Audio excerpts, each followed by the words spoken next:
Hello, everyone, and welcome to Manhit Mejari's second podcast. Our theme for today is anxiety and depression. We're going to take a deep dive into understanding these disorders and their behavioral manifestations. Our guest for today is again Mrs. Nagma Zamir, who is a clinical psychologist who has done MPhil in clinical psychology from CIP Ranchi. Welcome, Nagma ji. We are really happy to have you here again. Thank you. Thank you so much, Priyanka. My first question to you, Nagma ji, Hmm. is what is anxiety or what are anxiety disorders? तो anxiety is actually a feeling. ठीक है, ये एक feeling है जो कि कोई भी इंसान कभी भी फील कर सकता है. इसके लिए ये जरूरी नहीं है कि वो मानसिक रूप से स्वस्थ है या अस्वस्थ है. ठीक है, जब ये सालों से चलता चला आता है या महीनों से चलता चला आता है, तो ये एंजाइटी जो एक फीलिंग है वो एक डिसऑर्डर का रूप ले लेता है, रोग का रूप ले लेता है. और जो कि डिफरेंट टाइप ऑफ सिम्टम्स में, बिहेवियरल और इमोशनल सिम्टम में मैनिफेस्ट होता है. हम्म. तो बेसिक डिफरेंस अगर बोले तो यही है कि एंजाइटी सिर्फ एक फीलिंग है, लेकिन अगर ये फीलिंग परसिस्टेंटली लंबे समय तक चल रहा है, महीनों सालों में चल रहा है, तो वो एक दिन एक पॉइंट ऐसा आता है जबकि वो एक डिसऑर्डर की तरह हमारे सामने उभर करके आता है एज अ सिम्टम्स. हम्म. तो एंजाइटी डिसऑर्डर्स में कौन से मतलब आते हैं, इसके अंडर कौन से डिसऑर्डर्स आते हैं? And one more important thing that is that question is arising in my mind actually is that genetic factor क्या है इसमें, कि अगर जेनेटिकली अगर एंजाइटी डिसऑर्डर्स फैमिली में रन करते हैं हम्म. तो उसका हम्म. क्या है रोल? हम्म. अब अ, अगर जेनेटिक फैक्टर की बात करें तो ठीक है, कोई भी मेंटल इलनेस होता है, चाहे वो एंजाइटी डिसऑर्डर हो, चाहे वो मूड डिसऑर्डर हो, चाहे कोई भी मेंटल इलनेस हो. ठीक है, उसमें क्या होता है, जेनेटिक डिसऑर्डर एक फैक्टर है. वैसे हम तीन फैक्टर्स में देखते हैं. एक जेनेटिक फैक्टर जिसको कि हम बायोलॉजिकल फैक्टर के अंडर लेते हैं. ठीक है, environmental factor and personal factor, यही थ्री फैक्टर होते हैं जो कि जिसके इंटरेक्शन की वजह से कोई भी मेंटल इलनेस जो है वो हो रहा है. ठीक है, तो जेनेटिक फैक्टर का ये रोल है कि प्रोबेबिलिटी होती है कि अगर आपकी फैमिली में कोई एंजाइटी डिसऑर्डर से सफर कर रहे हैं, तो प्रोबेबिलिटी है कि वो आपके जनरेशन में आगे हो सकता है. 50-50% की प्रोबेबिलिटी होती है. ठीक है, अब ये है कि बहुत सारे बच्चे जो हैं, जो जब जन्म लेते हैं, जब वो छोटे होते हैं, वो एंजाइटी प्रोन होते हैं. एंजाइटी प्रोन बोलने का मतलब है कि तुरंत ही कोई भी छोटी से छोटी सिचुएशन में तुरंत एंजाइटी पिक कर लेना, ये फीलिंग को पिक कर लेना, एंग्शियस हो जाना. ठीक हम्म. है, तो वो क्यों होता है? अक्सर ऐसा देखा जाता है, अगर मम्मी पापा दोनों ही एंग्शियस ज्यादा हैं, वो एंजाइटी बहुत जल्दी पिक कर ले रहे हैं, या उनकी फैमिली में ये चीजें हर जनरेशन में रन हो रहा है, तो वहां पे ऐसा हम देख सकते हैं कि बच्चा जो है वो एंजाइटी प्रोन हो जाता है, वो जल्दी से एंजाइटी पिक कर सकता है. ठीक है, दूसरा एक चीज है कि जेनेटिक फैक्टर होने के बावजूद भी बहुत सारे बच्चे ऐसे होते हैं जो कि एंजाइटी प्रोन नहीं होते. वहां पे जेनेटिक फैक्टर काम नहीं करती. बहुत बार ऐसा भी देखा गया है. क्यों? क्योंकि उनका जो पर्सनल फैक्टर है, जो उनका अपना पर्सनल कोपिंग मैकेनिज्म है, वो इतना स्ट्रांग है, वो इतना अडेप्टेबल है कि वो एंजाइटी एंग्शियस हो ही नहीं पा रहे, चाहे कितना भी स्ट्रेसफुल सिचुएशन में है, पर जो भी एंजाइटी आ रही है वो उसको इजीली डील करके जा रहे हैं.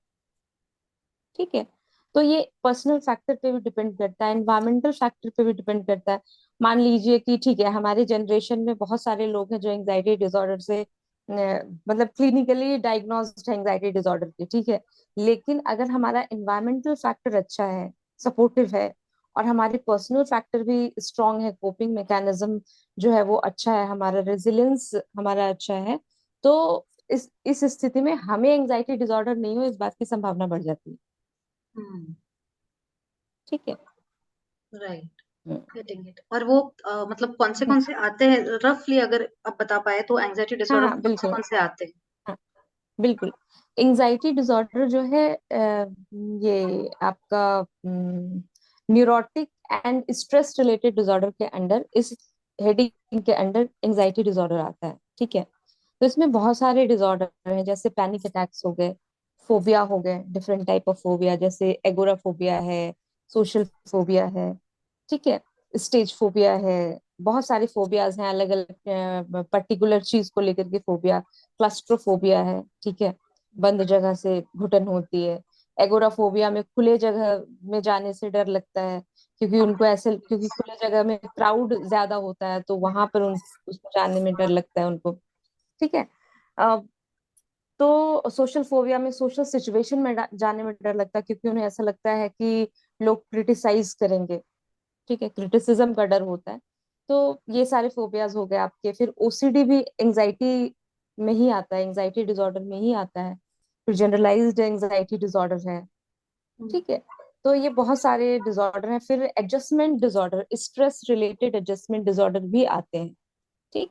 इसमें क्या होता है, बेसिकली हमारी लाइफ में बहुत सारा ऐसा वक्त होता है जबकि ट्रांजिशन फेज होता है। जैसे मान लीजिए कि किसी को न्यू जॉब मिला है, ठीक है। तो न्यू जॉब में जाना मतलब आप न्यू सिचुएशन में जा रहे हैं, ठीक है। तो हो सकता है कि आप वहां पे एडजस्ट नहीं कर पाए। तो एडजस्ट जो नहीं कर पाएंगे तो यहाँ पे एंजाइटी क्रिएट होगी, ठीक है। तो स्ट्रेस रिलेटेड एडजस्टमेंट डिसऑर्डर भी एंजाइटी के अंदर ही आता है, एंजाइटी डिसऑर्डर के अंदर आता है, ठीक है। जैसे किसी लड़की की मैरिज हुई है तो वहां पे एडजस्टमेंट डिसऑर्डर देखने को मिलता है, तो वहां पे भी एंजाइटी होती है, वो भी उस इसी के अंडर आता है। या फिर जब बच्चे मैट्रिक करने के बाद जब वो पढ़ने के लिए बाहर जाते हैं, हम्म, ठीक है, किसी यूनिवर्सिटी में जा रहे हैं, एक नई जगह में जा रहे हैं, ठीक है। एक तो वो बहुत स्ट्रगल करके अपने इस चीज को अचीव किए कि हाँ अब हमारा एमबीबीएस में एडमिशन हो गया और आईआईटी कॉलेज में एडमिशन हो गया। अब वहां रहने की बारी आती है। एक तरफ से खुशी भी बहुत है और दूसरी तरफ से एकदम डिफरेंट माहौल है। अब वो किस तरीके से वहां पे उनका जो कोपिंग मैकेनिज्म है, उनका जो रेजिलियंस है, जो पर्सनल फैक्टर है, वो कैसे काम करेगा उस पर डिपेंड होगा कि वहां पे एंजाइटी होगी कि नहीं, और एंजाइटी ज्यादा बढ़ने से एडजस्टमेंट प्रॉब्लम होगा, इश्यूज होगा कि नहीं होगा।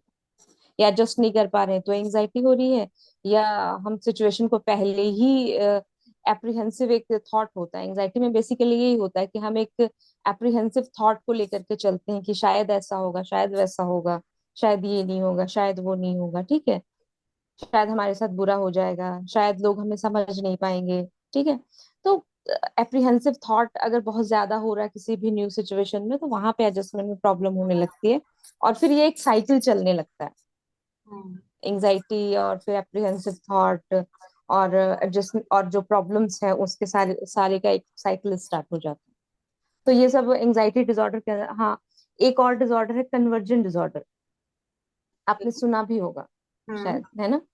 कि जैसे गांव में आपने देखा होगा कि लोग कहते हैं आत्मा आ गया, माता आ गई, भूत प्रेत आ गया, झाड़ फूक करवाते हैं जाकर के, ठीक है। हम्म, तो कन्वर्जन डिसऑर्डर है, इसके भी बहुत सारे क्राइटेरिया। ट्रांस एंड पोजीशन में जनरली ऐसा होता है जहाँ पे कहते हैं भूत प्रेत का साया आ गया है तो इसको झड़वाना, आवाज बदल जाती है, और भी बहुत तरीके की चीज होती है। कन्वर्जन जो बहुत कॉमन कन्वर्जन डिसऑर्डर है उसमें वही होता है कि बेहोश हो जाना, चक्कर आना, उल्टी आना, ठीक है, ऐसे लगना कि शरीर हवा में उड़ रहा है, ठीक है, अपने शरीर पे खुद का कोई कंट्रोल नहीं है, ये सब कन्वर्जन के अंदर आता है। और ये भी एंजाइटी डिसऑर्डर में ही है, ओ, ठीक है। तो इतने सारे कैटेगरीज हैं इसके। पोस्ट ट्रॉमेटिक स्ट्रेस डिसऑर्डर इसी में आता है। एंजाइटी डिसऑर्डर में ही आती है, यस। हाँ, मतलब एंजाइटी डिसऑर्डर आता है आपके न्यूरोटिक और स्ट्रेस रिलेटेड डिसऑर्डर के अंदर, ठीक है। ओके। लेकिन इसी में ये सारी चीजें, और हर हर जगह एंजाइटी जो है वो कॉमन है, हम्म, राइट, ठीक है, ये चीजें। या। And what are the, like, my next question for you is, what are the behavioral manifestations or signs and symptoms of anxiety disorder? हम्म अब बिहेवियर मैनिफेस्टेशन की बात करें तो जैसे अलग अलग स्टेज में अलग अलग तरीके से मैनिफेस्ट होता है, ठीक है। बच्चों में एक अलग तरीके का मैनिफेस्टेशन आपको दिखेगा, अडोलेसेंट में एक अलग तरीके का मैनिफेस्टेशन दिखेगा, यंग यूथ में अलग दिखेगा, यंग एडल्ट में अलग दिखेगा, और जो बूढ़े हो चुके हैं बुजुर्गों में अलग से मैनिफेस्टेशन उसका दिखेगा, ठीक है।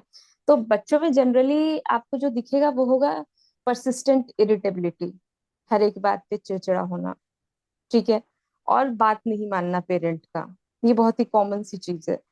डिसोबीडियंट है, चिल्लाते हैं, या कुछ बदतमीजी कर जाते हैं, या हर टाइम चिड़चिड़े रहते हैं, और फिर खाना पीना बिल्कुल नहीं खाते, खाना पीना बंद कर दिए हैं, ठीक है। तो ये बहुत कॉमन मैनिफेस्टेशन है बच्चों में। अगर लंबे समय से ये होता चला आ रहा है, महीनों से चलता चला आ रहा है, तो इस पर ध्यान देने की जरूरत है। समझना चाहिए कि हाँ, मेरे बच्चे को हेल्प की जरूरत है और हमें जाना चाहिए, ठीक है। वैसे ही एडोलेसेंट में क्या होता है कि यहाँ पे इरिटेबिलिटी, बचपन में क्या था, परसिस्टेंट इरिटेबिलिटी देखने को मिलता है, चिड़चिड़ कर रहा है बच्चा, रो रहा है बच्चा, है ना। और एडोलेसेंट में क्या होता है, वो अग्रेशन में धीरे धीरे चेंज होने लग जाता है। जब बच्चे 12 साल 13 साल के हो रहे हैं, 14 साल के हो रहे हैं, तो उस टाइम पे जो एंजाइटी हो रही है उसकी वजह से बच्चे जो हैं वो अग्रेसिव हो रहे हैं, कुछ तोड़ फोड़ दिए, या गुस्सा दिए, या चिल्ला दिया, या अपने साथ। बहुत जो कॉमन देखने को मिलता है वो ये देखने को मिलता है कि जो छोटे भाई बहन है उसको ऐसा मार देंगे कि कुछ नुकसान ही हो जाए। हालांकि इंटेंशनली वो नहीं मारते, पर आउट ऑफ एंजाइटी वो चीजें निकल करके आती हैं, ठीक है। वो उनको मारने के लिए नहीं मारते कि उनको कुछ नुकसान हो जाए, पर आउट ऑफ एंजाइटी, एंजाइटी इतनी ज्यादा होती है कि उसकी वजह से वो चीज देखने को मिलता है, कि वो ऐसा कुछ कर देंगे कि कुछ नुकसान हो जाए। गुस्सा बहुत ज्यादा हो रहा है, और बात तो बिल्कुल नहीं मान रहे, पेरेंट को समझ ही नहीं रहे कुछ, ठीक है, कुछ भी कर रहे हैं। वहां पे रोना नहीं, चिड़चिड़ापन नहीं होता, वहां पे इस तरह की चीजें होती है, ठीक हम्म, है। और और हाँ, ये लैक ऑफ कंसंट्रेशन देखने को मिलता है, कि पढ़ाई में कंसंट्रेट नहीं कर पा रहे हैं, किसी काम में मन नहीं लग रहा। और जैसे ही लैक ऑफ कंसंट्रेशन होता है, वैसे ही यूज ऑफ मोबाइल बढ़ जाता है हम्म, एडोलेसेंस में, है हम्म, ना। तो ये जो चेंजेस जो आ रहा है, कि अग्रेशन बहुत ज्यादा हो रहा है, वो उसके पीछे एक ये भी रीजन होता है इस एज में, कि हार्मोनल चेंजेस भी चल रहा है बॉडी में। हम्म, बहुत सारी क्यूरियोसिटी है बच्चे के माइंड में, ठीक है। वो एक अलग तरह का हम बच्चे के मन में एंजाइटी क्रिएट कर रहा है। और अगर वो इन्वायरमेंटल और बाकी चीजों के वजह से भी एंजाइटी फील कर रहे हैं, ठीक है, ऐसा माहौल है, ऐसा एनवायरनमेंट है, उसकी वजह से भी कर रहे हैं, तो ये चीजें सब बढ़ जाती है, इसीलिए वो अग्रेशन में चेंज हो जाता है, हम्म, ठीक है। इसलिए बच्चे अग्रेसिव हो जाते हैं, तोड़ फोड़ मचाने लग जाते हैं, ठीक है। या फिर अपने दोस्तों में मारपीट ऐसा कर लेंगे कि किसी का सर ही फोड़ दिया, या कुछ ऐसा कर दिया जो एक्सपेक्टेड ही नहीं है। कभी कभी ऐसा भी हो जाता है, ठीक है। तो अगर ये चीजें भी परसिस्टेंट हम देख रहे हैं कि ये लगातार होता चला रहा है, ऐसा महीनों से होता चला रहा है, प्लस उनका स्कूल का ग्रेड गिरने लगता है, हम्म, जो ग्रेड पहले अच्छा होता है वो ग्रेड गिरने लगता है। तो पेरेंट को इन सब चीजों के लिए कीन होना चाहिए, कि अगर उनके स्कूल का ग्रेड गिर रहा है और बिहेवियर में ऐसे चेंजेस आ रहे हैं, ठीक है, मूडीनेस दिख रहा है, कि उनका mood fluctuation without any reason हो रहा है, रीजन ऐसा कुछ नहीं है जितना कि फ्लक्चुएशंस हो रहा है, तो समझना चाहिए पेरेंट को कि हाँ, कुछ तो दिक्कत हो रही है, ठीक है। हम्म, और अगर यंग एडल्टहुड की, यूथ की बात करें हम, जनरली 9 10 11 12 की बात कर रहे हैं हम, कि जब बच्चे इस टाइम पे होते हैं, तो इस टाइम पे बेसिकली बच्चों में ना एक साइकोलॉजिकल क्राइसिस होता है, सेल्फ आइडेंटिटी का, सोशल स्टेटस क्या, उनके ग्रुप, उनके पियर्स में, ठीक है, वो क्राइसिस से वो जूझ रहे होते हैं, उनका एक अलग एंजाइटी होता है हमें। और दूसरा होता है कि बाकी जो भी सिचुएशन रहे उसकी वजह से अगर कुछ हो रहा है, ठीक है, तो यहाँ पे ये चीज देखने को मिलता है कि वो उम, बहुत ही अपने आप को मीन करके देखना स्टार्ट कर देते हैं। सेल्फ स्टीम का जो ये होता है, कि सेल्फ स्टीम लो हो गया है, गिल्ट फीलिंग हो रही है, कॉन्फिडेंस फील नहीं कर रहे हैं, ये सारी चीजें देखने को मिल रही होती है वहां पे, हम्म, ठीक है। और कंसंट्रेशन यहाँ भी कम रहता है, कि कंसंट्रेट नहीं कर पा रहे हैं, इंटरेस्ट खत्म हो जाता है यहाँ पे, ठीक है, कि इंटरेस्ट पढ़ाई से लूज हो गया है, लोगों से लूज हो गया, सोशल जो कनेक्शन है वो विड्रॉ करना स्टार्ट कर देते हैं स्टेज पे, आउट ऑफ एंजाइटी, ठीक है। okay, अगर जैसे एक एग्जांपल हम आपको दे रहे हैं, कि अगर मान लीजिए सोशल एंजाइटी है किसी को, ठीक हम्म, है, तो आउट ऑफ एंजाइटी वो क्या करेंगे, कि सोशल कनेक्शन है वो विड्रॉ करना स्टार्ट कर देंगे। क्यों विड्रॉ करने लगेंगे, क्योंकि सेल्फ एस्टीम इशू यहाँ पे आने लग गया है खुद का, क्योंकि सेल्फ आइडेंटिटी से हम वैसे ही क्राइसिस में है, ठीक है। तो वो सेल्फ स्टीम इश्यूज आने लग गया, कॉन्फिडेंस लूज होने लग गया है, हम खुद को दूसरे से कंपेयर करने लग गए हैं, और कंपेयर करके खुद को कम आंकने लग गए हैं। तो इस तरह की चीजें इसलिए आती है। अगर यंग एडल्टहुड में बात करें, तो वहां पे जो सबसे ज्यादा देखने को मिलता है वो गिल्ट देखने को मिलता है, और होपलेसनेस देखने को मिलता है, कि होपलेस हो गए हैं। ठीक है, अब ये कॉलेज के टाइम, कॉलेज पीरियड की बात है। मतलब ये अर्ली ठीक है, 20s, young adult like early 20s, 18 के। हाँ हाँ हाँ, हम्म। ठीक है, तो यहाँ पे क्या है, होपलेस हो गए, निराशा हो गया, अब उनको ऐसे लगने लगा है, क्योंकि सेल्फ स्टीम, अब सारी चीजें स्टार्टिंग से चलती चली आ रही है, वो सब जुड़ती चली जा रही है। ठीक हम्म है, तो उसी हिसाब से मैनिफेस्टेशन चेंज हो रहा है।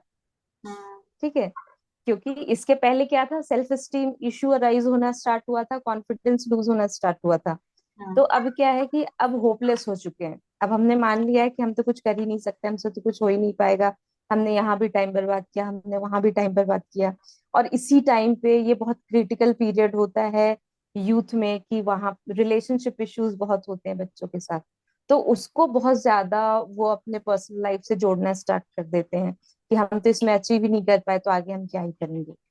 ठीक है, तो यहाँ पे कॉन्फिडेंस इश्यूज होगा, होपलेसनेस होगा, हेल्पलेसनेस होगा, और फिर यहीं पे होता है सुसाइड अटेम्प्ट्स। हम्म जनरली इस एज में देखने को मिलता है, या तो 11 12 में हो गया, या फिर आपका इस एज में हो गया, कि सुसाइड अटेम्प्ट ज्यादा आपको देखने को मिलेगा, सुसाइडल आइडियाज देखने को मिलते हैं। ठीक है, क्योंकि इस टाइम तक बच्चे बहुत सारा धोखा खा चुके होते हैं, खास करके लव लाइफ में।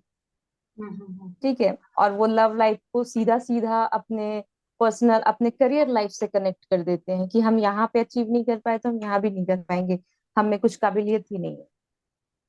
तो इस वजह से सुसाइडल थॉट्स आने स्टार्ट हो जाते हैं। उसके बाद की जो है कि जब अब क्या है कि ये चीज लंबी खिंच जाती है। ठीक है, कॉन्फिडेंस नहीं है, होपलेस है, तो आगे का लाइफ का जो भी डिसीजन होगा, जैसे देखने को हमारे पास ऐसे बहुत सारे केस आते हैं जो हम देखते हैं, कि अब क्या है कि किसी तरीके से उन्होंने पढ़ाई पूरी करी, उन्हें कोई जॉब मिला, अब लाइफ सेटल करने की बात है, शादी की बात है, तो वहां पे वो कॉन्फिडेंट नहीं रहते, वो कमिट करने के लिए तैयार नहीं होते, वो कंफ्यूज रहते हैं। तो उस एज में जो है अर्ली 30s में जो है, ये देखने को मिलेगा कि वो कंफ्यूज्ड हैं, वो डिसीजन मेकिंग नहीं कर पा रहे हैं, और अगर डिसीजन ले रहे हैं तो उसके लिए पछता रहे हैं या लोगों को ब्लेम कर रहे हैं। ठीक है, इस टाइम पे बच्चे जनरली पेरेंट्स को ब्लेम करना स्टार्ट करते हैं, या अपने घर वालों को या अपने इन्वायरमेंट को ब्लेम करना स्टार्ट करते हैं। ठीक है, क्योंकि इस टाइम तक लोग अपने पास्ट लाइफ को रिव्यू करने लग जाते हैं, और कुछ कुछ उनको समझ आने लग जाता है, तो कहीं कुछ मिस्टेक किसी की दिख जाती है तो उन्हें वो ब्लेम करना स्टार्ट करते हैं। ठीक है, तो यहाँ पे इस तरह का मैनिफेस्टेशन आपको देखने को मिलेगा, कि वो कंफ्यूज्ड है, कोई भी डिसीजन नहीं ले सक रहे, ना प्रोफेशनल ना पर्सनल, हर जगह वो कंफ्यूज्ड फील कर रहे हैं। ठीक है, और इसकी वजह से बहुत सारे प्रॉब्लम और क्रिएट हो जाते हैं, हम्म क्योंकि वो कंफ्यूज है, वो लाइफ में कुछ डिसाइड नहीं कर पा रहे, तो और बहुत बेसिकली, सारे प्रॉब्लम्स आने लग जाते हैं। हम्म तो अगर हम एक रिव्यू करें तो एक बचपन में जब एंजाइटी डिसऑर्डर मैनिफेस्ट होती है तो एज इरिटेबिलिटी, फिर थोड़े जब बड़े हो हम्म रहे हैं, टीनेजर्स हो रहे हैं, तब एज अग्रेशन मैनिफेस्ट हो रहे हैं, सिम्टम्स जो है मोर हम्म अग्रेसिव चले हम्म जाते हैं। फिर आपने हम्म बोला कि जैसे यंग अडल्ट में है, तो हम्म वहां पे मेनली हम देखते हैं कि थोड़ा विड्रॉ करने लगते हैं सोशल एंजाइटी की वजह से, सेल्फ स्टीम विड्रॉ इश्यूज वहां कॉन्फिडेंस का, हाँ से, सर, हाँ, हम्म वहां चला हम्म जाता है। और फिर जब आगे और अर्ली 20s मिड 20s के अराउंड जब आ जाते हैं, तो ये रिलेशनशिप एंड ये वाले फैक्टर्स जो है, उसका भी एक अलग हम्म फैक्टर होता है। ये दिस इज द वेरी, हम्म मतलब टीनेज एंड अर्ली 20s वाला पीरियड है जहाँ पे सुसाइड्स भी ज्यादा देखे जाते हैं। और hmm by there you know as the time progresses, confusion and ये भी बढ़ जाता है, मतलब कंफ्यूजन और हम्म बढ़ गया इन लोगों का भी। शायद लेट 20s में भी they are still confused in life, and फिर वो होपलेस हो कंफ्यूजन जाते हैं। क्या हो जाते हम्म हैं, हेल्पलेस, होपलेस। होपलेस, हाँ, होपलेस हो जाते या हैं, वर्थलेस फील करने लग वर्थलेस जाते फील हैं। करने ठीक है, लगते हैं। एंड हम्म, बाय 30s ऐसा हो जाता है कि क्या बोलते हैं, मतलब they might even start blaming others for wherever they are in life. others and confused about their decisions. Decision making affected है काफी। हम्म हम्म हम्म हम्म हम्म। आगे चल के फिर एंजाइटी और कैसे मतलब मैनिफेस्ट होती है? हाँ, इसके बाद जो एंजाइटी मैनिफेस्ट होती है वो इस तरीके से कि हम एक हारे हुए इंसान है, हमने कुछ नहीं किया लाइफ में। तो वो एक अजीब सा आपको एक फीलिंग देखने को बनेगी, वो चेहरे पे दिख जाएगा। ठीक है, कि हम एक हारे हुए इंसान है, या फिर हमने लाइफ में बहुत कुछ अच्छा नहीं किया, हम कर सकते थे। वो गिल्ट भी है, वो शेम भी है। ठीक है, डिससेटिस्फैक्शन है, मेनली डिससेटिस्फैक्शन होता है। शेम, डिससेटिस्फैक्शन एंड गिल्ट, ये तीन मेन चीज होता है इसके बाद। हम्म। ठीक, कि हमको बहुत कुछ कर सकते थे और हम कुछ कर नहीं पाए। तो उससे रिलेटेड जो भी बिहेवियर होगा वो फिर देखने को मिलेगा। ठीक है, अगर हम शेम फील कर रहे हैं तो उस हिसाब से फिर हमारे बिहेवियर मैनिफेस्टेशन होंगे। ठीक है, गिल्ट फील कर रहे हैं तो उस तरीके से बिहेवियर मैनिफेस्ट होंगे, है ना। तो डिससेटिस्फाइड हैं तो उस तरीके से होंगे, कि किसी भी चीज में सेटिस्फैक्शन ही नहीं है, जबकि उन्हें अच्छा मिला हुआ है फिर भी वो डिससेटिस्फाइड है। ठीक है, वो जो उनके पास है उनको भी वो वैल्यू नहीं कर पा रहे हैं, क्योंकि वो डिससेटिस्फाइड फीलिंग जो है वो इनग्रेव्ड हो गई है उनके अंदर अब। ठीक है, तो इससे फिर अलग तरह की प्रॉब्लम क्रिएट होने लगती है, जिनके साथ भी वो रह रहे हैं, जो भी हैं पास में, उनको भी दिक्कत होती है और इनको भी दिक्कत होती है, फिर इससे प्रॉब्लम बढ़ती चली जाती है।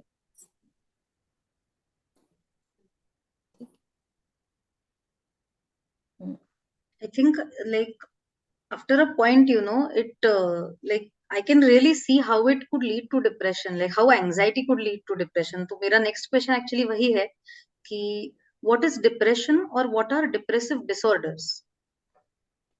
अच्छा। जैसे एंजाइटी एक फीलिंग है, वैसे डिप्रेशन जो है इसको मूड डिसऑर्डर के अंडर जो रखा गया है। ठीक है, अफेक्टिव डिसऑर्डर के अंडर भी बोल सकते हैं, उसके अंदर रखा गया है। हम्म। तो मूड डिसऑर्डर के अंडर इसलिए रखा गया है क्योंकि डिप्रेशन में सबसे ज्यादा जो जो कहते हैं ना कोर, जो फीचर है वो क्या है, कोर फीचर क्या है, लो मूड, हम्म। जो कि एक लंबे समय से लो मूड है। ठीक है, तो टाइमलाइन बहुत इंपॉर्टेंट है, किसी भी साइकेट्रिक इलनेस में टाइमलाइन बहुत इंपॉर्टेंट है। तो जैसे अगर हम डिप्रेशन किसी को डायग्नोसिस दे रहे हैं, ठीक है, तो कम से कम 2 वीक से लो मूड परसिस्टेंट होना चाहिए। ठीक है, लो मूड के साथ और भी चीजें हैं, लो मूड के साथ है fatigue, lack of interest, decreased appetite and sleep. ठीक है, तो ये सारे भी फैक्टर्स है, इरिटेबिलिटी। ठीक है, फिर लो मूड है तो क्राइम भी हो सकता है, कि बिना बेवजह रो रहे हैं, घंटों घंटों बैठ के रो रहे हैं, वो भी चीजें हो सकती है। तो अगर ये सारी चीजें 15 दिन से हैं तो फिर हम उन्हें डिप्रेशन में कैटेगराइज करते हैं। अब फिर देखते हैं कि जो भी सिम्टम्स है उसका सिवियरिटी लेवल क्या है, माइल्ड है, मॉडरेट है, सीवियर है, क्या है। अगर मान लीजिए कोई कह रहा है कि बेवजह ये घंटों घंटों रोता रहता है, ठीक है, कुछ नहीं कर रहा है, खाना पीना खुद से नहीं खा रहा है, बोलना पड़ रहा है, या फिर सेल्फ केयर, मतलब कि सेल्फ केयर ये हो जाता है, खत्म हो जाता है, क्योंकि हम एनर्जेटिक फील नहीं कर रहे हैं, हम फटीग फील कर रहे हैं, लेथार्जी फील कर रहे हैं, तो हम सेल्फ केयर पे ध्यान ही नहीं देंगे, क्योंकि हमारा मूड भी अच्छा नहीं है। तो कुछ भी चीज करना हमको अच्छा नहीं लग रहा है, तो इंटरेस्ट हमने लूज कर दिया है हर एक चीज से। ठीक है, तो सिवियरिटी के कंडीशन में सुसाइडल आइडियाज हो गए, कि अगर सीवियर लेवल पे डायग्नोसिस है तो उसमें क्या क्या चीजें होनी चाहिए, कि सुसाइडल थॉट्स और सुसाइडल अटेम्प्ट्स हो सकते हैं। ठीक है, घंटों रो रहे हैं बैठ करके, साइकोटिक सिम्टम्स भी हो सकते हैं। अब डिप्रेशन में भी ये कैटेगराइज किया गया, severe depression with psychotic symptom और विदाउट साइकोटिक सिम्टम। ठीक है, बहुत किसी को साइकोटिक सिम्टम के साथ आता है, बहुत किसी को बिना साइकोटिक सिम्टम के सीवियर डिप्रेशन में वो होते हैं। ठीक है, तो डिप्रेशन जो है वो मूड डिसऑर्डर है। हम्म। अब इसकी कैटेगरीज क्या है, मूड डिसऑर्डर के जो कैटेगराइजेशन है उसमें क्या है, मेनिया एंड डिप्रेशन, दो ही चीज को कैटेगराइज किया गया, ये दो पोल है। ठीक है, तो बहुत सारे लोगों को मेनिया में है, ठीक है, और बहुत सारे लोग डिप्रेशन में है, और कुछ लोग बाइपोलर के हैं। तो अब क्या है कि हम इसको कैटेगराइज कैसे करते हैं। हम्म, तो बाइपोलर में दोनों पोल होगा, कि एपिसोड्स में आएंगे, 3 to 6 मंथ का एपिसोड होता है, कि मिनिमम 3 मंथ्स जो है वो डिप्रेशन रहेगा रहेगा। उसके बाद फिर वो ठीक हो गया, फिर हो सकता है 3 महीने 2 महीने ठीक था, उसके बाद फिर अचानक से फिर डिप्रेशन का एपिसोड आएगा। बाइपोलर में एक बार डिप्रेशन का एपिसोड आता है, एक बार मेनिया का एपिसोड आता है। ठीक है। या मेनिया का एपिसोड 2 बार हो सकता है, 3 बार हो सकता है, उसके बाद एक बार डिप्रेशन का एपिसोड हो सकता है। ठीक है। तो ये एपिसोड में आता है, लेकिन दोनों दो जो एपिसोड आएंगे, चाहे वो मेनिया मेनिया के एपिसोड आए या फिर डिप्रेशन मेनिया के एपिसोड आए, उनके बीच में थोड़ा सा गैप होगा, जिस टाइम पे जो पेशेंट है वो नॉर्मल होगा। ठीक है, वो नॉर्मल अपना काम करेगा, सब कुछ ठीक ठाक करेगा। थोड़ा बहुत अगर कुछ चीजें फीचर्स रहेंगे भी तो वो उतना इंटरप्ट नहीं करेगा उनके डे टू डे लाइफ को। ठीक है। इसमें एक और चीज होता है कि रिकरेंट डिप्रेशन। तो अगर एक 2 बार से ज्यादा सिर्फ डिप्रेशन के ही एपिसोड आ रहे हैं तो उसको रिकरेंट डिप्रेशन में रखते हैं, उसको बाइपोलर में नहीं डालते हैं। बाइपोलर में हम तभी डालेंगे जब मेनिया और डिप्रेशन के दोनों के एपिसोड हो, या फिर मेनिया के ही एपिसोड 2 या 2 से ज्यादा बार हो सकते हैं। ठीक है। तो उसको बाइपोलर में रखेंगे। रिकरेंट डिप्रेशन हो गया, फिर आपका हो गया साइक्लोथाइमिया, डिस्थाइमिया। ये आता है परसिस्टेंट मूड डिसऑर्डर के अंडर। ठीक है। तो साइक्लोथाइमिया में क्या है कि इसमें दोनों ही चीज है, डिप्रेशन भी है और मेनिया भी है, लेकिन वो हम किस एपिसोड में कैटेगराइज नहीं कर सकते। वो परसिस्टेंट लेवल पे वो मूड बना हुआ है। तो ज्यादा जो होगा वो मैनिक होगा, हाइपोमेनिक में होगा। मतलब कि खुश रहेगा हमेशा, बहुत थोड़ा सा भी खा करके बहुत एनर्जेटिक फील करना, बहुत अच्छा महसूस करना, फील गुड, हमेशा फील गुड हो रहा, रीजन हो चाहे ना हो। ठीक है। वैसी वाली चीजें कि मूड इलेटेड है यहाँ पे, है ना। और जो इसमें जो लो मूड होगा वो कैटेगराइज नहीं हो सकेगा डिप्रेशन में, इसीलिए इसको साइक्लोथाइमिया में रखा गया है। कि वो साइकिल तो चलेगी, ज्यादा क्या होगा, साइक्लोथाइमिया में इलेटेड मूड रहेगा, लो मूड कम रहेगा। लेकिन जो भी जितना भी मान लीजिए 2 दिन का ही लो मूड है, तो वो लो मूड डिप्रेशन में कैटेगराइज कभी नहीं होगा, वो क्राइटेरिया कभी फुलफिल नहीं करेगा। ठीक है। और कम से कम ऐसा ही सिचुएशन, ऐसा ही मूड फ्लक्चुएशन जो है, कम से कम 2 साल होना चाहिए, तब हम उसको साइक्लोथाइमिया में डालेंगे। ओके। ठीक है। और इस 2 साल में ये जो मूड फ्लक्चुएशंस है, ना तो वो डिप्रेशन में कैटेगराइज हो रहा है, ना ही वो बाइपोलर में कैटेगराइज हो रहा है, तभी हम इसको साइक्लोथाइमिया बोलेंगे। ठीक है। इसीलिए कहते हैं परसिस्टेंट मूड डिसऑर्डर। तो 2 साल का टाइमलाइन इंपॉर्टेंट है यहाँ पे। ठीक है। वैसे ही डिस्थाइमिया में भी 2 साल का टाइमलाइन इंपॉर्टेंट है, कि दो यस। साल तक अगर आपका मूड जो है वो लो रहता है, डिस्थाइमिया में मूड जो है वो लो रहता है, लेकिन वो डिप्रेशन में कैटेगराइज नहीं हो रहा है। ठीक है। बट डिप्रेसिव फीचर्स हैं 2 साल तक लगातार, मूड लो बना हुआ है लगातार 2 साल तक, तब हम उसको डिस्थाइमिया में डालते हैं। यस, मेरी खुद की बीमारी जो है वो डिस्थाइमिया ही है।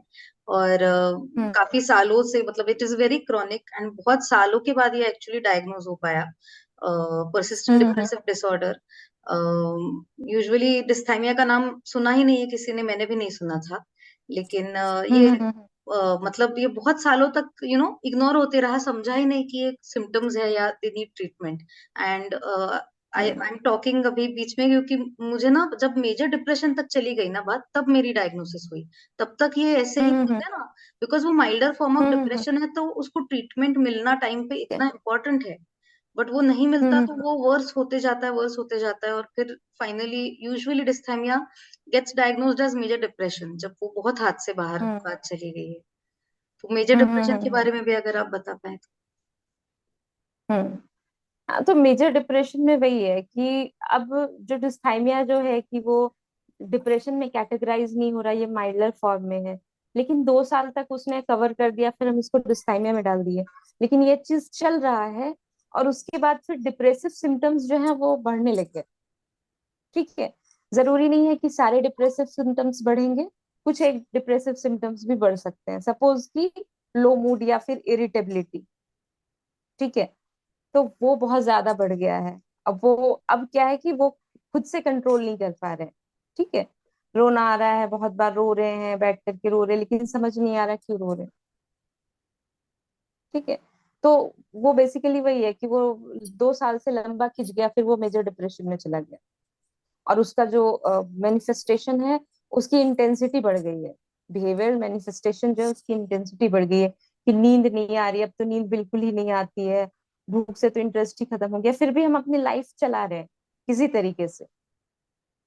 ठीक है, कंट्रोल करना बहुत मुश्किल हो रहा है, बीच बीच में एकदम से अ, हार जा रहे हैं, लेकिन फिर से हम काम स्टार्ट कर रहे हैं, तो वो आप मेजर डिप्रेशन में, इसलिए ऐसे चल रहा है। क्योंकि अगर आप डिप्रेशन में होते, अगर आपको डिप्रेसिव एपिसोड आ रहे होते, तो फिर आप सीवियर डिप्रेशन में होते, तो फिर आप डे टू डे लाइफ आपका हैम्पर हो जाता।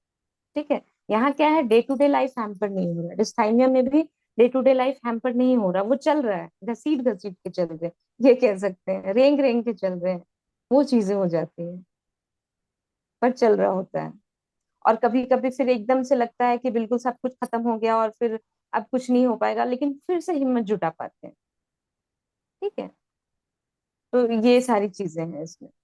ये अभी हमने कैटेगरीज समझे और कैसे कितने हम्म। साल कंटिन्यूअसली डिप्रेसिव हम्म। हो तो हम कैसे कैटेगराइज करते हैं ये समझे, लेकिन इन जनरल अगर depression hmm. As a disorder है तो what are the behavioural hmm. Manifestations and signs and symptoms that we'll be able to observe in people.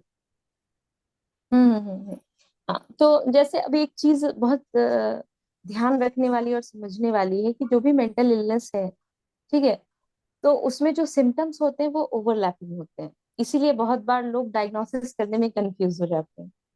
ठीक है, कुछ कुछ माइन्यूट चीज होती है जिसके बेसिस पे हम उसको कैटेगराइज कर देते हैं कि हाँ, ये नहीं है, ये है। उसके लिए आपको बहुत डीपली चीजों को सुनना, पूरी केस हिस्ट्री, जब भी हम कोई डायग्नोसिस बनाते हैं, तो ऐसा नहीं कि बस सिम्टम सुना और डायग्नोसिस लिख दिया, ऐसा बिल्कुल नहीं हो सकता। ठीक है, अगर बीमारी लंबे समय से चल रही है, तो आपको उसकी पूरी केस हिस्ट्री डिटेल में सुननी है, उसको समझना है, उसकी बारीकियों को जब तक आप नहीं समझेंगे तब तक आप उसको डिफरेंशिएट नहीं कर पाएंगे। ये चीज है, इसीलिए लोग कभी कभी कंफ्यूज हो जाते हैं और गलत डायग्नोसिस बन जाती है, और गलत ट्रीटमेंट चल जाता है, कभी कभी ऐसा हो जाता है, क्योंकि सिम्टम्स आर ओवरलैपिंग। ठीक है, जैसे अगर हम कहें कि शारीरिक बीमारी की बात करें, तो शारीरिक बीमारी में भी बहुत बार सिम्टम ओवरलैपिंग है। सपोज मान लीजिए कि डेंगू हो गया, मलेरिया हो गया, टाइफाइड हो गया, सब में एक कॉमन चीज है, दैट इज फीवर। ठीक है, लेकिन किसमें किस तरह का फीवर होगा, सब में फीवर का क्राइटेरिया अलग है। ठीक है, वो समझना जरूरी है कि आपको फीवर किस क्राइटेरिया में आ रहा है। ठीक है, अगर वो चीज समझ गया तो आप तुरंत आप चेकअप करने के लिए भेज देंगे कि नहीं, आपको तो मलेरिया हो गया, कंफर्म करने के लिए अब आप चेकअप करा के आओ। ठीक है, लेकिन अगर आप वो फीवर का क्राइटेरिया नहीं समझते ना, तो आप दवाई कुछ भी चला रहे होते हो। ठीक है, तो वैसे ही इसमें भी है, डॉक्टर का ये होता है कि वो बारीकियों से चीजों को देख रहे हैं, और दूसरा कि पेशेंट किस तरीके से चीजों को बता रहा है, ये भी बहुत बड़ी बात होती है। बहुत बार इसलिए भी डायग्नोसिस गलत हो जाती है, क्योंकि पेशेंट भी ठीक से नहीं बता पाते हैं, तो हम तब तक उनको क्वेश्चन करते रहते हैं जब तक हम सेटिस्फाइड ना हो जाए कि हाँ, और अब इन्होंने जो बताया वही सही चीज है। ठीक है, उसके बाद भी जब ऐसा लगता है कि नहीं, अभी भी कुछ कमी बाकी है, तब फिर हम लोग यूज करते हैं psychological testings, psychological assessment, okay. ये पता करने के लिए कि एक्चुअल क्या है। नहीं तो सबसे पहले जो है वो क्लिनिकल इंटरव्यू जो होता है पेशेंट का, पेशेंट से प्लस उसके गार्जियन से, वो बहुत माइन्यूट होता है, और तब तक उसको क्वेश्चन और क्रॉस क्वेश्चन करते रहते हैं जब तक कि खुद सेटिस्फाई नहीं हो जाए कि हाँ, ये क्राइटेरियाज हैं, ये पैटर्न्स हैं बिहेवियर के। ठीक है, क्योंकि उसी के बेसिस पे हमको डायग्नोसिस देना है। अब क्या है इसमें मैनिफेस्टेशन, क्या है, इरिटेबिलिटी, कॉमन मैनिफेस्टेशन है। तो जैसे एंजाइटी में इरिटेबिलिटी बच्चों में होता था, वैसे ही डिप्रेशन में भी बच्चों में इरिटेबिलिटी होती है। वो इरिटेबल रहते हैं, वो रोएंगे, या वो कुछ खेलेंगे नहीं, सबसे बड़ी चीज कि वो खेलेंगे नहीं, उदास बैठे रहेंगे, चुप से बैठे रहेंगे, अपनी दुनिया में खोए रहेंगे, समझ ही नहीं आएगा कि उनको हुआ क्या है। ठीक है, अगर पेरेंट इतना कीन हो तो उनको तुरंत समझ में आ जाता है कि नहीं, कुछ तो दिक्कत हो रही है। ठीक है, और अगर पेरेंट इतना कीन नहीं होंगे तो उन्हें नहीं समझ आएगा। ठीक है, उनकी मतलब कि जो दोस्त है उनसे बनेगी नहीं, या फिर वो उनसे बात नहीं करना चाहेंगे, अकेले बैठे रहेंगे, कमरे में अकेले बैठे रहेंगे, इस तरह की चीजें बच्चों में देखने को मिलती है। जब एडोलेसेंट्स होते हैं तो उस टाइम पे उनका जो डिप्रेसिव फीचर्स जो होता है वो एक तो कि कॉमन जो फीचर है कि नींद रात में नहीं आना और भूख नहीं लगना, ये तो बहुत कॉमन फीचर है जो हर एक स्टेज पे हर एक लोगों के साथ ये चीज होगा। ये बहुत ही कॉमन फीचर है कि ठीक से खाना नहीं खा रहे हैं, या तो वो कंप्लेन करेंगे कि मुझे आज ये नहीं खाना वो नहीं खाना है, या फिर ये खाने में इंटरेस्ट नहीं है हमको, है ना, हमको दूसरा चीज ला के दो, बाहर के खाने ला करके दो। वो भी और जब बाहर का खाना ला के दिया जाएगा तो वो भी उतना इंटरेस्ट से नहीं खाएंगे। तो इससे समझना चाहिए कि इनमें इंटरेस्ट खत्म हो गया खाने का, ना कि ऐसा है कि घर में अच्छा खाना नहीं बन रहा है। ठीक है, या अगले को आदत पड़ गई है बाहर के खाने खाने की। ठीक है, तो भूख और नींद हर एक स्टेज पे सेम ही होगा कि वो कमी होगी, और वो कमी कहीं ना किसी तरीके से दिख रही होगी। ठीक है, या बहुत बार भूख जो है डिप्रेशन में बढ़ भी जाता है।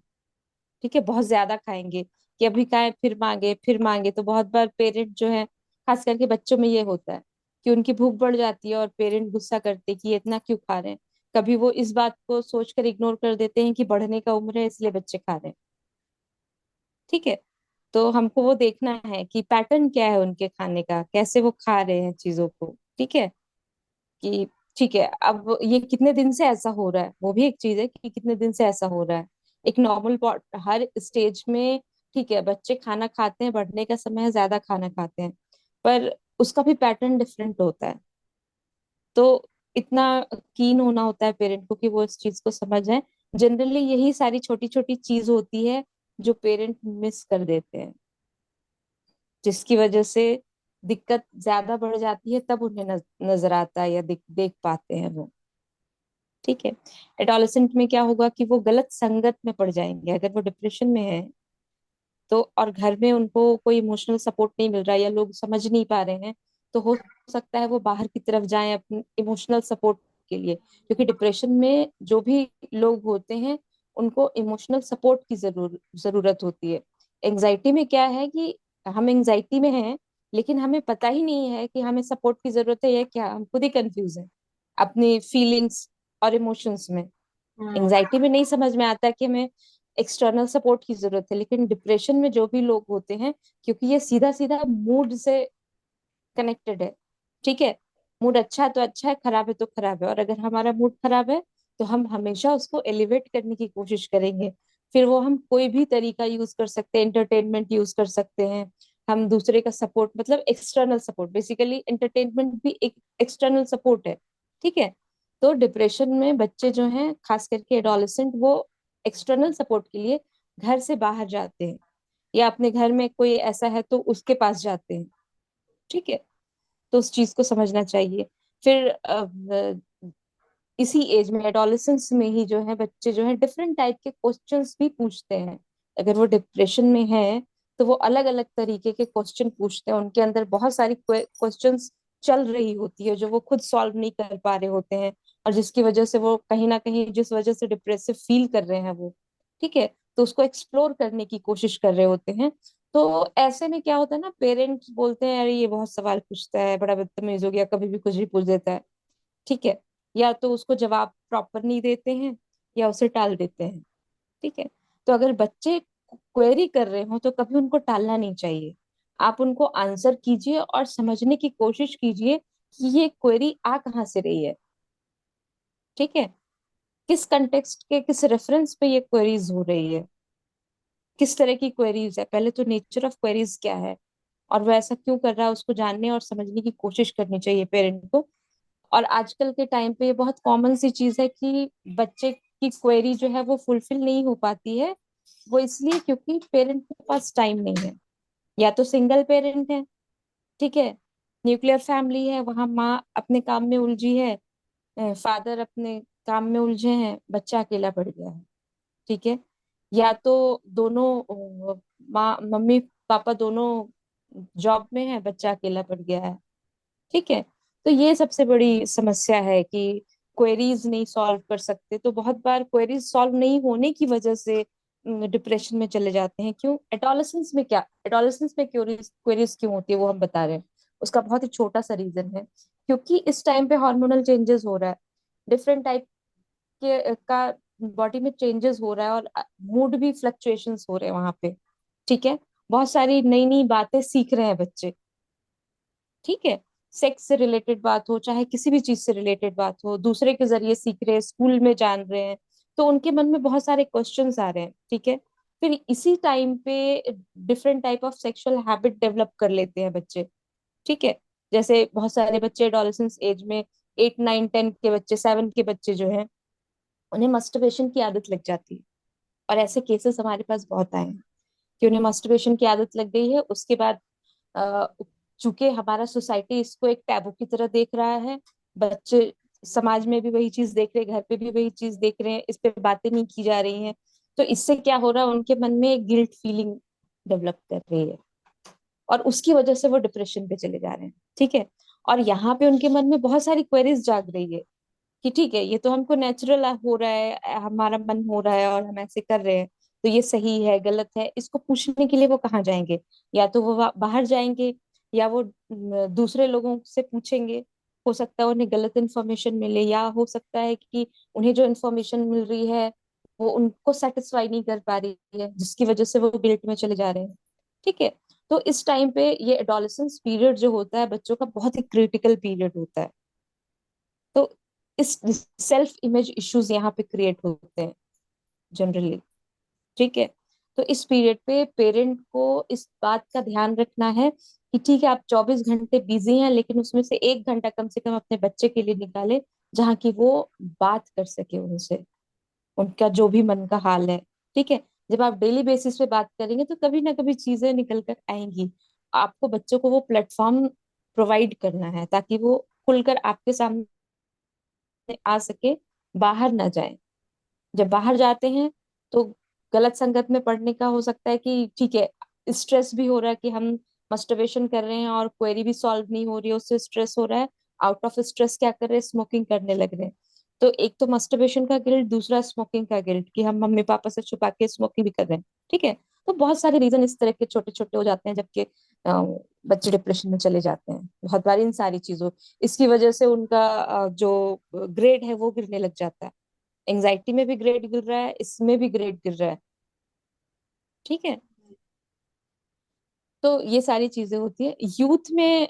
डिप्रेशन को अगर हम देखें कि कैसे मैनिफेस्ट होता है, तो वहां पे सिंपल है कि लो मूड रहेगा, वो सोशल विड्रॉल यहाँ भी देखने को मिलता है डिप्रेशन में। ठीक है, इरिटेबिलिटी बहुत ज्यादा देखने को मिलती है यूथ में।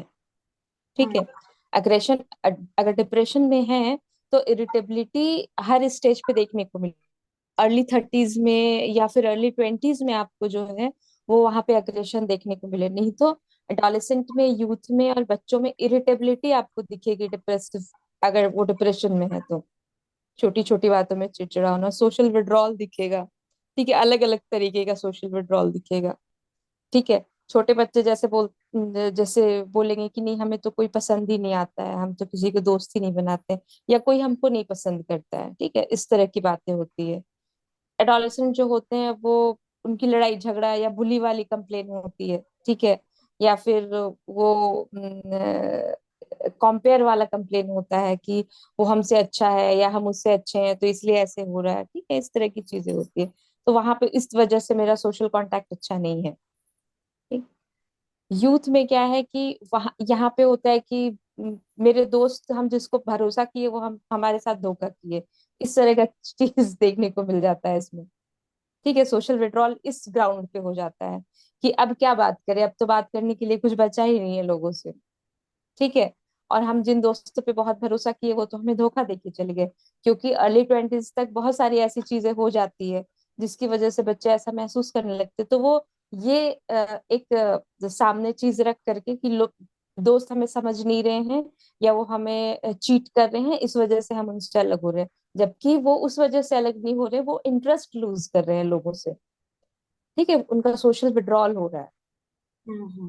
ठीक है, अगर एक दो लोगों के साथ हो, जैसे अब क्या है कि एक दो लोगों के साथ ये चीज हो सकता है, ये बहुत ही कॉमन चीज है कि हो सकता है चीटिंग की तो हम अलग हो गए। लेकिन अगर हमारे बहुत सारे दोस्त हैं और सारे दोस्तों के साथ यही कंप्लेन है, इसका मतलब कि वहां पे वो बात नहीं है, दूसरी बात है।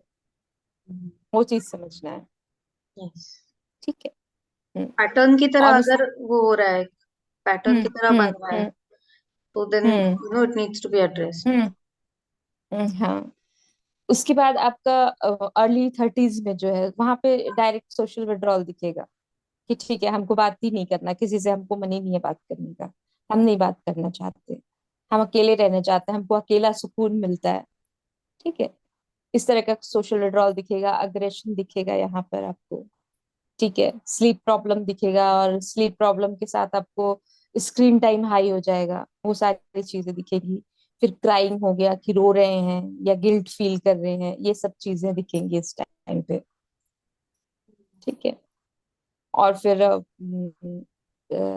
उससे आगे जाएंगे, हम 40s 50s में जाएंगे, तो वहां पे दिखेगा कि हम अक्षम है, हम कुछ नहीं कर सकते, हम वर्थलेस।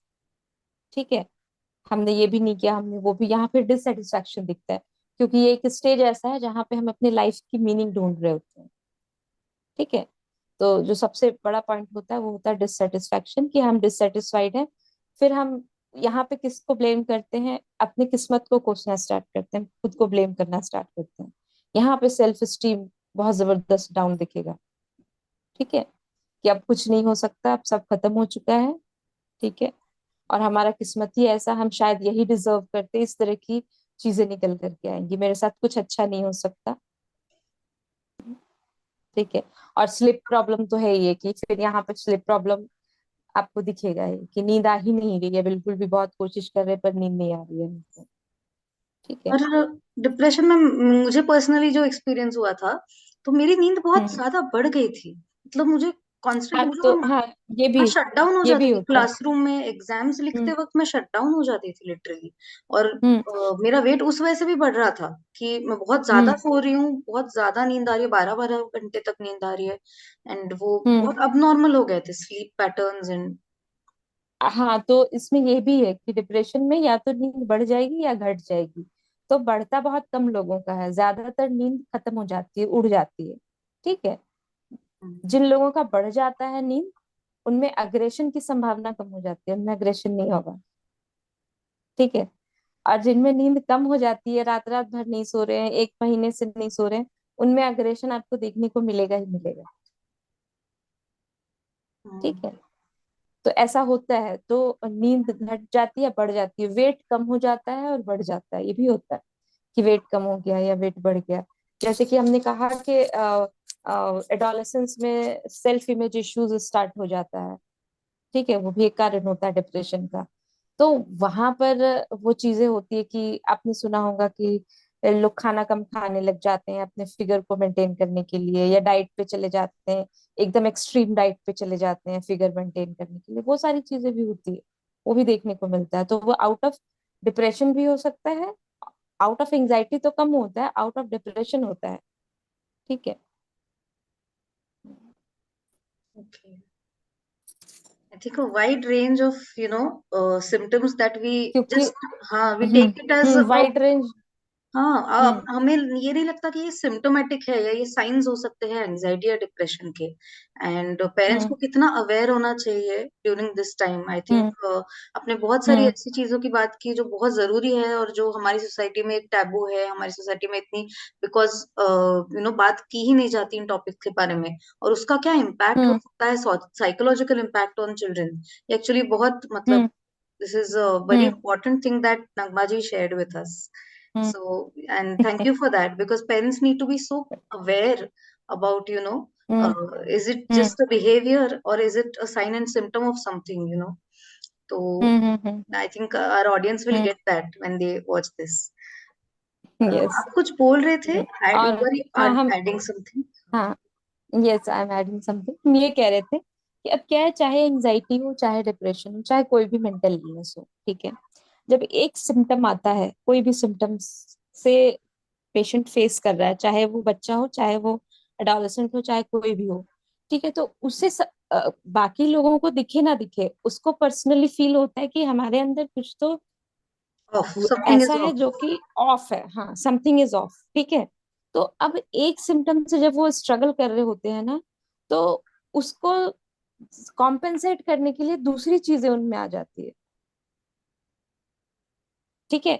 जैसे मान लीजिए कि हम भूख नहीं लग रही है, या चलिए ये मान लेते हैं कि हम कंसंट्रेशन कम हो गया, ठीक है, कि ना काम में मन लग रहा है ना पढ़ाई में मन लग रहा है, तो हम उसको कॉम्पेंसेट करने के लिए दूसरी चीजें करना स्टार्ट कर देते हैं।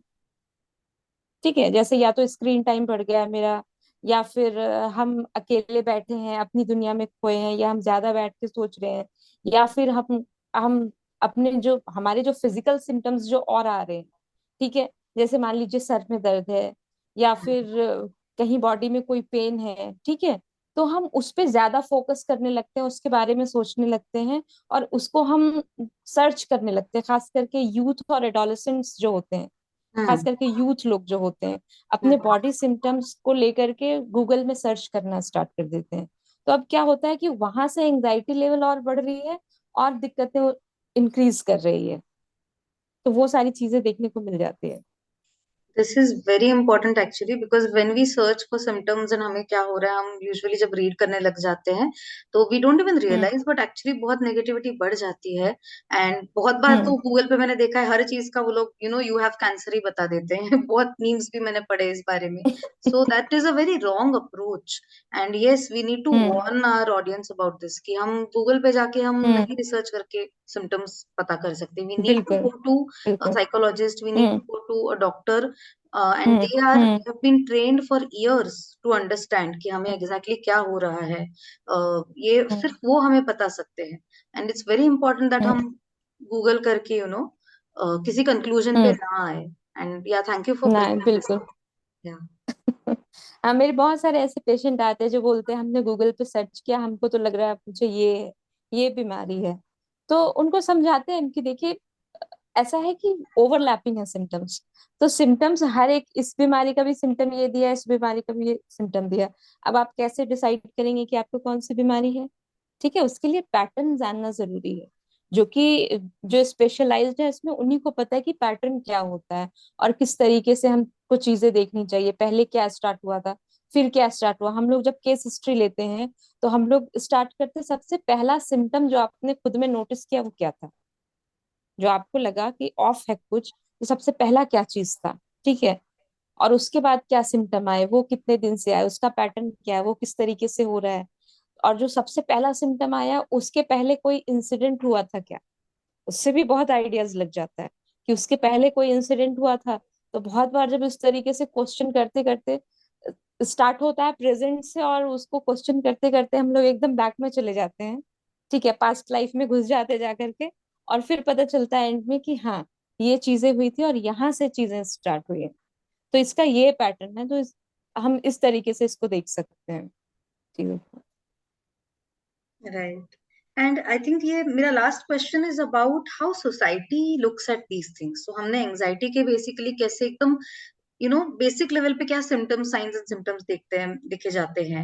एंड डिप्रेशन के भी क्या बेसिक लेवल पे हम क्या डिफरेंस नोटिस कर सकते हैं, ये हमने डिस्कस किया। But unfortunately the way people और इवन पेरेंट्स और society misunderstands these symptoms. So my next question is about hmm. That, कि how people misunderstand and judge these signs and symptoms as laziness, procrastination, कि इन्हें तो life में कुछ करना हम्म। ही नहीं है, how these are hmm. misunderstood unfortunately by the society. I want you to talk hmm. about that. बिल्कुल। बिल्कुल, बहुत अच्छा क्वेश्चन है आपका ये। जनरली ऐसा देखा गया है कि खास करके डिप्रेशन में, जब ये एक सिम्टम है कि फटिगेबिलिटी फील होना, या फिर lack of energy and lack of interest, ठीक है। अगर रात में आप सो नहीं रहे हैं, ठीक है, आप की मेंटल और फिजिकल एनर्जी रिकवर नहीं है हुई है, तो ऑब्वियस है कि आप लैक ऑफ एनर्जी फील करेंगे, ठीक है। तो लैक ऑफ एनर्जी की वजह से हमारे अंदर एक तो हिम्मत नहीं है कि हम उठ भी सके, और दूसरा कि लैक ऑफ इंटरेस्ट है, हमें चीजों से इंटरेस्ट खत्म हो गया, हमें खाने से इंटरेस्ट खत्म हो गया है, हमें पढ़ाई करने से इंटरेस्ट खत्म हो गया है, हमें लोगों से बात करने से इंटरेस्ट खत्म हो गया है, ठीक है। हमें कुछ भी अच्छा, जो पहले अच्छा लगता था, अब उसमें से भी इंटरेस्ट खत्म हो गया। अब जब इंटरेस्ट ही नहीं खत्म हुआ है और हम एनर्जी भी लो फील कर रहे हैं, तो ऑब्वियस है कि हम कुछ करें, हम सोचेंगे पर हम करेंगे नहीं, ठीक है, हम बस ऐसे पड़े रहेंगे। लेकिन जो देखने वाले हैं उनको ऐसे लगता है कि अरे ये तो आलसी हो गया है, ठीक है, या इसको करने, ये कुछ नहीं कर पाएगा, हमेशा तो ऐसे ही पड़ा रहता है, वो इस चीज को नहीं समझ पाते। बहुत बार ये तो हो गया कि बाहर के लोग इसको इस तरीके से देख रहे हैं, ठीक है, सिम्टम को एज अ लेजीनेस देख रहे हैं, आलस देख रहे हैं, कामचोरी देख रहे हैं कि कामचोर हो गया है, ये कुछ नहीं करेगा, ठीक है। और दूसरा जो होता है कि पेशेंट खुद भी कभी कभी कंफ्यूज हो जाते हैं, ठीक है, जो उनका जो डिप्रेशन में या फिर एंजाइटी में, हम ये कह सकते हैं, डिप्रेशन में अगर सिवियर लेवल पे नहीं है, माइल्ड डिप्रेशन है या फिर एंजाइटी है, तो वहां पे क्या है कि हम कंफ्यूज्ड हैं, हम डिसीजन नहीं ले पा रहे हैं, ठीक है, हमको करना बहुत कुछ है पर हम कंफ्यूज्ड हैं, हम नहीं डिसीजन ले पा रहे हैं, ठीक है। तो उसमें क्या होता है कि अभी हमको कुछ काम करना है, चूंकि हम उसके लिए डिसाइड ही नहीं कर पा रहे हैं, और हमें ये समझ ही नहीं आ रहा है कि हम जो कर रहे हैं ये सही होगा या गलत होगा, ठीक है, तो हम वो काम को टाल देंगे, ठीक है, अच्छा आज नहीं, कल करते हैं, ठीक है, इसके बारे में और अच्छा से सोचेंगे फिर करेंगे, ठीक है, दूसरे दिन फिर वही होता है, क्योंकि चूंकि क्लाउडेड है ना, यहाँ पे क्लाउडेड ऑफ थॉट्स है, बहुत सारे थॉट्स हैं, तो हम कंफ्यूज, एंग्जाइटी में बेसिकली ये होता है, क्लाउडेड ऑफ थॉट्स होता है, और नेगेटिव थॉट्स भी बहुत सारा होता है, और हमारे अंदर एक क्रिटिक भी बैठा हुआ है जो क्रिटिसाइज कर रहा होता है हमारे हर एक चीज को, हर डाउट, एक थॉट को। एक्सट्रीम डाउट, हाँ। हाँ, हाँ, उससे जो है वो डाउट और बढ़ जाता है घटने की बजाय, ठीक है। तो ऐसे कंडीशन में हम कोई भी इम्पोर्टेंट डिसीजन नहीं लेंगे, ठीक है। तो इसमें क्या होता है कि हम जो टाल रहे हैं, तो जो क्लाइंट होते हैं वो सोचते हैं ये हमारा प्रोक्रेस्टिनेशन है, बेसिकली प्रोक्रेस्टिनेशन नहीं है, ठीक है, बेसिकली हम कंफ्यूज हैं इसलिए उस चीज को कर नहीं पा रहे हैं। तो हमको इस चीज के बारे में अगर हम अवेयर हैं, ठीक है, मेंटल हेल्थ अवेयरनेस इसलिए जरूरी है कि हर इंसान खुद में भी रिव्यू कर सकता है कि हमको प्रोक्रास्टिनेशन हो रहा है या हम कंफ्यूज्ड हैं इस वजह से काम नहीं कर पा रहे, ठीक है। अगर वो ये डिफरेंशिएट कर लें तो वो हेल्प के लिए आ जाएंगे कि नहीं, हम कंफ्यूज हैं और हमारे बहुत ज्यादा डाउट है और हम क्लियर नहीं हो पा रहे हैं, तो हमें किसी की हेल्प की जरूरत है। और अगर वो उसको मिसअंडरस्टूड कर रहे प्रोक्रास्टिनेशन से, तो वो कभी हेल्प के लिए नहीं आएंगे, क्योंकि वो तो प्रोक्रास्टिनेशन तो एक जनरल टर्म है जो किसी को भी होता है, ठीक है, आज नहीं कल कर लेंगे, कल नहीं परसों कर लेंगे, अच्छा 2 मिनट बात कर लेंगे, ठीक है। लेकिन उसमें तो है कि हम करेंगे, अभी तो हमको करना ही नहीं है, ठीक है, क्योंकि हम इसके बारे में क्लियर ही नहीं है, इसीलिए नहीं करना है हमको, इसलिए नहीं कि हम अभी नहीं करना चाहते इसलिए नहीं करना है, हम उसके बारे में क्लियर ही नहीं है इसलिए नहीं करना है। प्रोक्रास्टिनेशन में क्या है, अभी हमको नहीं करना चाहते हम, अभी मेरा मन नहीं है, 5 मिनट बाद हमको मन होगा हम कर लेंगे, हमारा मूड बनेगा तो हम कर लेंगे, ठीक है। लेकिन उसमें हम कंफ्यूज है इसलिए हम नहीं कर रहे हैं, जब हम क्लियर हो जाएंगे तब हम करेंगे ये काम, ठीक है। तो ये चीज है। True. And this makes it actually worse, मतलब जब हम खुद भी अगर इसी लेजीनेस, प्रोक्रेस्टिनेशन समझने लगे, या पेरेंट्स हमारे अगर ये सब बोलने लगे, तो वो जो शेम गिल्ट का पार्ट है ना, वो और बढ़ जाता है, और फिर होपलेसनेस में और वर्थलेसनेस में चला जाता है इंसान और भी। बिल्कुल बिल्कुल। हम्म। तो ये वो बहुत चीज तो है कि, हम्म, आप कुछ बोल रही थी। ये बहुत इंपॉर्टेंट है कि people are very careful about assessing these things, sensitive चीजें हैं ये हम्म। बहुत। हम्म। एंड इस टाइम पे अगर हम्म। जब वो इंसान अंदर से ऑलरेडी इतना शायद डिप्रेशन में है, डिप्रेस्ड फील कर रहा है, उसमें अगर आप टैग लगा दो उस पे कि इसको तो कुछ करना ही नहीं है हम्म। लाइफ में, या ये तो लेजी है, या हम्म। ये ऐसा है वैसा है, तो इतनी हम्म। वल्नरेबल स्टेट में होता है पेशेंट उस मोमेंट में, उस टाइम पे, कि वो भी शायद मान हम्म। लेगा कि हाँ मैं जीने के लायक ही नहीं हूँ। What people are really doing, people hmm. Around that hmm. patient are really doing, hmm. they are pushing them towards even deeper into that pit actually. तो हम्म। ये हम्म। अवेयरनेस बहुत जरूरी है। अगर वो इंसान खुद नहीं समझ पा रहा है, तो उसके आसपास वालों को तो एटलीस्ट अगर समझ जाए कि no, they are going through something, वो सफरिंग में है, उसकी सफरिंग अगर देख पाए लोग, जजमेंट को साइड हम्म। में रख के, हाँ बिल्कुल, बिल्कुल, बहुत है ना। कुछ तो चेंज हो सकता है। बहुत कुछ चेंज हो सकता है, बिल्कुल चेंज हो सकता है। अब जैसे कि अगर कोई भी क्लाइंट इस पोजीशन पे है कि जहाँ पे उसका लैक ऑफ इंटरेस्ट हो चुका है, पूरा लैक ऑफ एनर्जी है, तो अब वो रात भर उसे नींद नहीं आ रही है, तो उसके फेशियल एक्सप्रेशन, उसके बॉडी लैंग्वेज में ना चेंजेस आ जाती है। अगर पेरेंट उसको भी ऑब्जर्व कर ले कि उसके फेशियल एक्सप्रेशन और बॉडी लैंग्वेज में क्या चेंज आ रहा है, तो वो पिक कर लेंगे कि नहीं दिक्कत है सही में, तो फिर वो ऐसे स्टेटमेंट नहीं यूज करेंगे। पर जनरली हम इतने भाग दौड़ रहे होते हैं, आज के टाइम पे, ये काम है वो काम है, तो उसमें इतना ध्यान देने का टाइम ही नहीं होता है, जबकि देना चाहिए हर पेरेंट को। क्योंकि ठीक है, आप बाहर जा रहे हैं अपने बच्चों के लिए, ठीक है, अपने घर परिवार के लिए, लेकिन जो सबसे ज्यादा इम्पोर्टेंट है उनको सामान ला करके देना इम्पोर्टेंट नहीं है, उनकी जरूरतें पूरा करना बहुत इंपॉर्टेंट नहीं है जितना कि इमोशनल सपोर्ट इम्पोर्टेंट है। तो उसके लिए आपको उनके साथ बैठना, वही है कि अगर रोज कोई भी पेरेंट अपने बच्चे के साथ 1 घंटा बैठते हैं तो वो 1 घंटा काफी है उसको समझने के लिए, उसके फेशियल एक्सप्रेशन, उसके बॉडी लैंग्वेज और उसके दिल की बात को समझने के लिए 1 घंटा काफी है, अगर वो सही से 1 घंटे बैठ जाए तो। ठीक है, वो नहीं बैठते हैं, बच्चे की चीजें नहीं समझ पाते हैं, बच्चे का अलग ये होता है कि माँ बाप नहीं समझ रहे, तो इससे दूरियां और बढ़ जाती है, रिलेशनशिप बॉन्डिंग भी कमजोर हो रहा है आजकल, आप देख रहे हो। ठीक है, क्योंकि बच्चों को लग रहा है पेरेंट हमारे लिए अवेलेबल नहीं है, वही अगर 1 घंटे बैठ जाए तो वो कभी ये फील नहीं करेंगे, वो जो इमोशनल और एनवायरमेंटल सपोर्ट चाहिए वो हमेशा अपने पास महसूस करेंगे। और जैसे हम हमेशा कहते हैं कि मानसिक रोग और शारीरिक रोग में बस यही अंतर है कि शारीरिक रोग के लिए आप दवा पे आश्रित होते हैं पूरी तरीके से, पर मानसिक रोग में 50% दवा आपको मदद करता है और 50% आपका खुद का काम होता है। ठीक है, जब आप खुद पे काम करोगे तो वो आपके ऊपर है, आप कितना जल्दी उससे बाहर निकलते हो। तो ये जो खुद का जो काम है ना, उस पे इन्वायरमेंट भी, सपोर्टिव इन्वायरमेंट भी बहुत इंपॉर्टेंट है, कि अगर इन्वायरमेंट सपोर्टिव है तो क्लाइंट जो है खुद पे काम करके बाहर निकल जाएगा, अगर इन्वायरमेंट सपोर्टिव नहीं है तो इच्छा ही नहीं होगी करने की। ठीक है, उसके लिए बहुत हिम्मत जुटा करके, बहुत ये करके, जद्दोजहद करके वो चीज करनी पड़ती है फिर, तो उसमें टाइम लग जाता है, वहां पे रिकवरी में फिर काफी टाइम लग जाता है। So thank you so much, Nagma ji, for answering all my okay. questions. And मुझे काफी सारी clarity milli about hmm anxiety, depression as disorders, ये कैसे manifest होते हैं, and how are they hmm usually misunderstood in the society.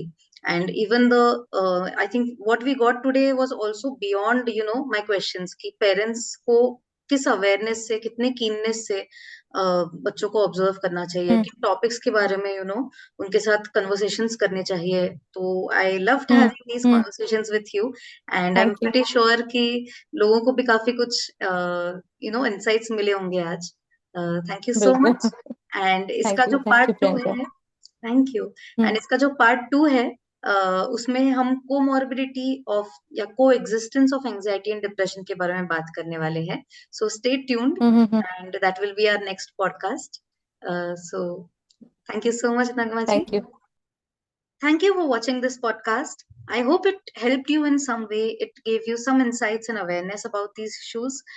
Please do like, share, and subscribe to Manhit Mejari. And do share these videos with as many people as you can, and spread the word. Hashtag Manhit Mejari. Thank you.